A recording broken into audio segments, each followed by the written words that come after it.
Voice English গ্রামারের খুবই অদ্ভুত, খুবই চমৎকার একটা চ্যাপ্টার। আমরা ছোটোবেলা থেকে পড়ে এসেছি, আমাদের অনেকেরই নিয়মগুলো মুখস্থ আছে। এই ভিডিওতে ভয়েসের যে বেসিক প্রিন্সিপালগুলো আছে, যে বেসিক নিয়মগুলো আছে, সেগুলো নিয়ে কথা বলবো। আমরা দুই ধরনের ভয়েস সম্পর্কে জানি, একটা হচ্ছে অ্যাক্টিভ ভয়েস আর একটা প্যাসিভ ভয়েস। অ্যাক্টিভ ভয়েস হচ্ছে যেখানটাতে কর্তা সরাসরি কাজটি করেন। হ্যাঁ, Rakib is working, Sakib is working, Sakib has completed the assignment, ইত্যাদি ইত্যাদি। প্যাসিভ ভয়েস হচ্ছে এমন বাক্য যেখানটাতে মূল অ্যাক্টিভ ভয়েসের অবজেক্টটাই সাবজেক্ট হয়ে যায়। বাক্যটা শুনতে এরকম মনে হয় যে কাজটি তার দ্বারা করা হয়েছিল, মানে কাজটি যেন হয়েছে। হ্যাঁ, কর্তা সেখানটাতে একটু গৌণ হয়ে যায়, সাবজেক্টটা অবজেক্টের জায়গায় চলে যায়, অবজেক্টটা সাবজেক্টের জায়গায় চলে যায়। যদি এক্সাম্পল দেই, Sakib finished the assignment, the assignment was finished by Sakib. The tornado hit 300 houses. 300 houses were hit by the tornado. প্রতিটা বাক্যে খেয়াল করছেন, আমি প্রথমে অ্যাক্টিভ ভয়েসের বাক্যটা বলছি যেখানটাতে কর্তা নিজেই কাজটি করেছেন। Sakib has finished the assignment, Sakib has completed the assignment. উভয় ক্ষেত্রেই সাকিব নিজে করেছে। যদি বলি the assignment was completed by Sakib, সেই ক্ষেত্রে অ্যাসাইনমেন্টটাই যেন মনে হচ্ছে মূল, সেই অ্যাসাইনমেন্টটাই কাজটা করেছে, সাকিব খালি ছিল। অর্থাৎ অ্যাসাইনমেন্টটা সাকিব কর্তৃক করা হয়েছে। The tornado has hit 300 houses, 300 houses were hit by the tornado. অর্থাৎ অবজেক্টটা সাবজেক্টে চলে আসছে। এখন আমরা সাধারণত সাবজেক্টের ক্ষেত্রে যেভাবে করে আমরা ভার্ব অ্যাসাইন করি, একইভাবে অবজেক্টটা যখন সাবজেক্ট হয়ে যাবে একইভাবে ভার্ব অ্যাসাইন করবো। আপনারা লক্ষ্য করছেন, যখন আমি অ্যাসাইনমেন্ট বললাম, দ্য অ্যাসাইনমেন্ট ওয়াজ কমপ্লিটেড বলেছি, কিন্তু যখন আমি বলেছি 300 হাউসেস তখন বলেছি ওয়্যার। আমরা কিন্তু জানি যে সাবজেক্টের নাম্বার, পার্সন ইত্যাদি ভেদে কিভাবে করে আমরা ভিন্ন ভিন্ন ভার্ব অ্যাসাইন করতে পারি, সেটা কিন্তু অ্যাক্টিভ ভয়েস থেকে প্যাসিভ ভয়েসে নেওয়ার সময় আমাদেরকে মাথায় রাখতে হবে। আমরা বেসিক কিছু টেন্সের ক্ষেত্রে অ্যাক্টিভ ভয়েস থেকে প্যাসিভ ভয়েসের যে পরিবর্তন, সেটা যদি খেয়াল করি আমাদের জন্য খুব স্পষ্ট হয়ে যাবে। যে ইনডেফিনিট টেন্সগুলো আছে সেগুলোর ক্ষেত্রে একটু খেয়াল করি। আমি যদি প্রেজেন্ট ইনডেফিনিটের একটা এক্সাম্পল দেখি, Rakib knows this place very well. Rakib এই জায়গাটা খুব ভালো করে চেনে। This place is known by Rakib very well, this place is known by Rakib very well. অর্থাৎ এই বাক্যটি খুবই সিম্পল।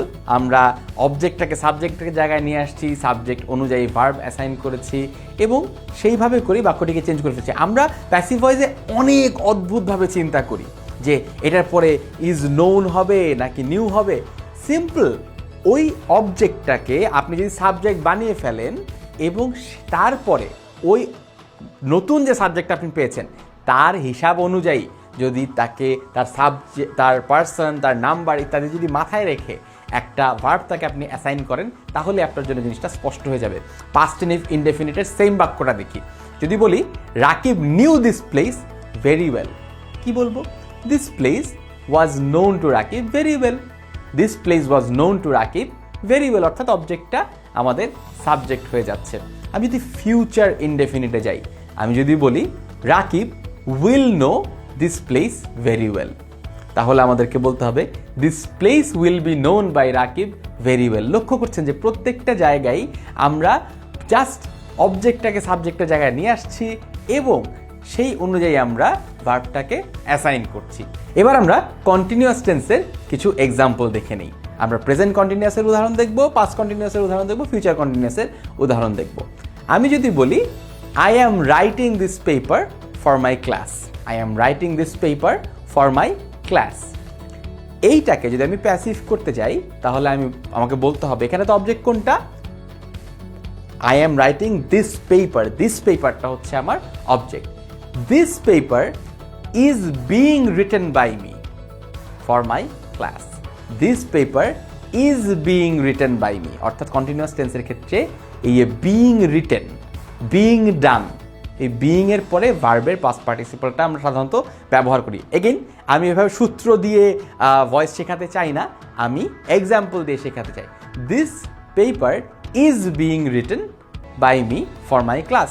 আমি যদি এই সেম জায়গাটাতে পাস্ট কন্টিনিউয়াসে চলে যেতে চাই, this paper was being written by me. অর্থাৎ মেইন বাক্যটা কি, অ্যাক্টিভের বাক্যটা কি, I was writing this paper for my class. This paper was being written by me for my class.